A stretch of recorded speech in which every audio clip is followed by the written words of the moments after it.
দীর্ঘদিন পরে অনার্সের আমার এক বন্ধুর সাথে দেখা হলো, তার সাথে সেই 2016 থেকে ওঠা বসা শুরু। অনার্স লাইফ একদম শেষ করেছি। যখন আমরা অবু ছিলাম একসাথে ঘোরাফেরা করছি, আমরা তখন কিছুই বলতাম না জীবনের মানে।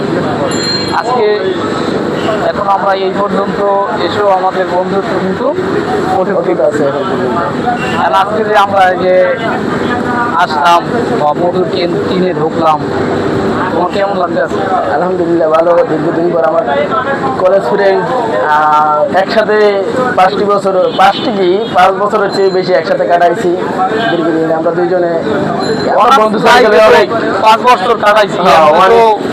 আমাদের 2016 থেকে অনেক বন্ধু বান্ধব ছিল, তার ভিতরে মাসুদ অত্যন্ত আন্তরিক, বিনয়ী, ভদ্র, আমার সাথে দীর্ঘ 5 বছর একসাথে ওঠা ছিল। দীর্ঘদিন পরে দেখা, আমরা আসছি ঢাকা ভার্সিটিতে একটু ঘোরার জন্য।